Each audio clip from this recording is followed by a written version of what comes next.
The real reason why you never see Caroline Kennedy anymore. A deeper look. Caroline Kennedy, the only surviving child of President John F. Kennedy and Jacqueline Kennedy Onassis, was once a constant figure in America's public imagination, a symbol of American royalty, legacy, and resilience.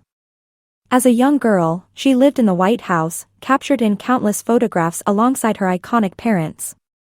After the tragic assassination of her father in 1963, the American public watched her grow up with a mixture of sympathy and fascination. For decades, Caroline was seen at major public events, book launches, political gatherings, and even floated as a possible candidate for U.S. Senate. Yet, in recent years, her presence has become noticeably rare, leaving many to wonder why someone with such a prominent name and legacy has chosen to quietly fade from the spotlight. The truth is, Caroline Kennedy never sought the limelight for the sake of fame. Her recent absence from mainstream media and politics is not a result of controversy or scandal, but rather a deeply personal decision to live a life of service, integrity, and purpose, away from constant public scrutiny.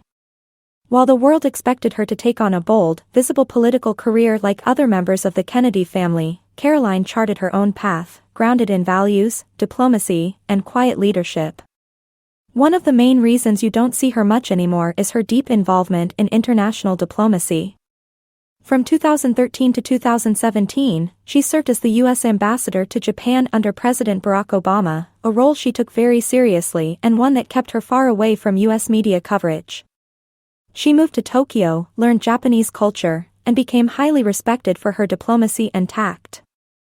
Caroline helped strengthen U.S.-Japan relations and even made a powerful gesture by attending the Hiroshima Peace Memorial Ceremony, the first U.S. ambassador to do so. Her work wasn't flashy or heavily publicized, but it was impactful.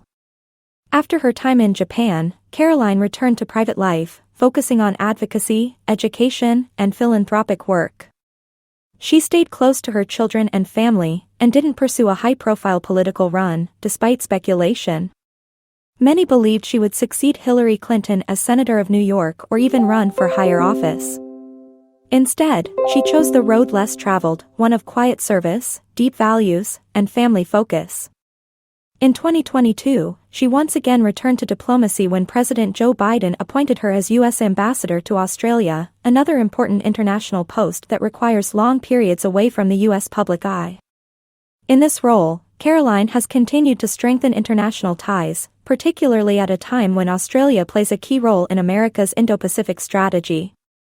Yet again, she's serving her country not through speeches or campaigns, but through steady, behind-the-scenes leadership.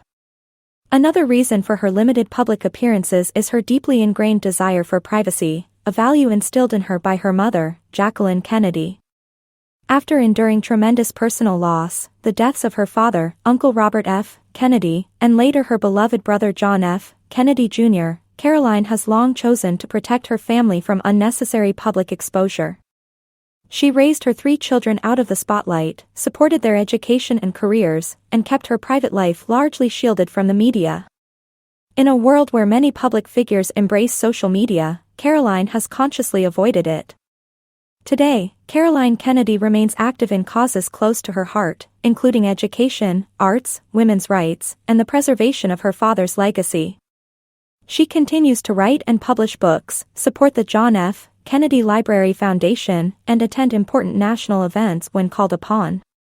But she does so on her own terms, quietly, respectfully, and with a deep sense of duty.